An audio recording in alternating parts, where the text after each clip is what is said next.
Today, I would like to welcome Max D to Coaching Hub. And what I'd like to share with everyone is that he is in Sweden and he is a fitness and bodybuilding coach. And right out of the gate, I want to ask you, what is your favorite coaching tip that you'd like to pass on to all future clients? No, the first thing I always want to make sure that the clients grasp is that stepping on a fitness journey is potentially a very big change to the lifestyle. So there are always going to be things that the client will have to sacrifice or adapt to. Now, since there is tons and tons of bad advice out there, mostly speaking about the lose 50 pounds in a week eating routines, or rather starving routines. I always make sure that the coaching I provide sets the client up for basically a lifelong change that he will be able to maintain. And so since in such case, consistency is always going to be the most important thing, I'd say my favorite tip is going to be stay consistent. I really like that. The whole sustainability and consistency, you take the two together, and you're right. Who wants to go on a diet yet to find out that it isn't something they can keep up with? They get the weight or the shape they want, and then it's no longer something they can keep up. You're right. And so, Max, I would like to know if you could tell us a story about why you became a coach, and is it a part of who you are, or was there a certain experience that brought you to it? That's a very interesting question. In fact, it's something that I think about a lot lately. When I started my fitness journey and perhaps the chasing my dream physique, I didn't really plan on becoming a coach. I was obviously focused on myself.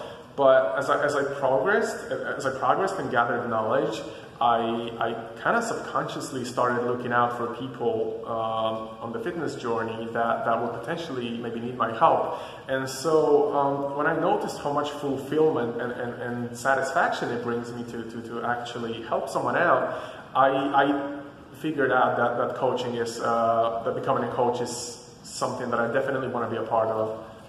I really like that you had said that what you can get from the satisfaction of seeing somebody else reach their goals. Because as a coach, that I think is the driver in working with people to get them to where they need to go, is knowing what it is that they need and being able to offer that in a way that will help them. And what kind of coaching do you provide, and what is the high-level view of your process? If you could describe that for us. So first, I always want to hear the client's thoughts and concerns. It's sometimes a very, very big change to their lifestyle, so there's always going to be something that they're going to be concerned about, right? Then I usually want to get all the data, such as their weight and their age, among other things. And then I usually want to, then we actually craft the actual workout program and the meal plan. We also track everything, all the progress by writing all the numbers down, so that we can adjust the routine as we progress, and for it to bring the best results. And so in the process where you're writing the meal plans and you're coming up with the exercise for them to do, how do you know that the person is making the milestones as they go and they're reaching their destination that you've planned for them? Since tracking weight, both the one we see on the scale and the one we move at the gym, is rather simple. I'd say it all boils down to just keeping track of all the numbers. But taking progress pictures, I think, is also a very recommended thing, although it's not necessary. Okay, and so sometimes in life coaching, people get stuck. Do you ever work with someone that's working on their diet and fitness and they get stuck and they don't do all the things that you ask them to do and they don't make any movement? Are you able to motivate them in a different way to get them back on track? The great thing about changing our lifestyle and introducing fitness to it is that there are usually immediate effects that follow. For example, the better mood throughout the day or more energy. Those things really tend to be addictive. Also, if you're doing everything correctly, there are visual effects also, and they're pretty quick as well. So it's rather hard to be demotivated The key here is actually to find meals and exercises that aren't a chore, but something that the client will look forward to.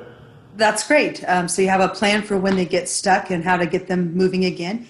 And so that leads me to my last question was, what qualities would be present in your ideal client and someone that you really enjoy working with? Definitely the ability to learn. I only teach what I believe works well, or what has worked well for me personally. So the ability to absorb that information is something that I value the most, I think. Exactly. Absorb, not reject, get moving with it. And so, Max, if somebody wants to work with you, how is the best way for them to get in contact with you? I think emailing is going to be the best way to contact me. Okay. And so at the end of our video, we will list your email. And is there anything else that you wanted to share with our audience before we end our conversation? Welcome to Coaching Hub, and I hope you enjoy this day.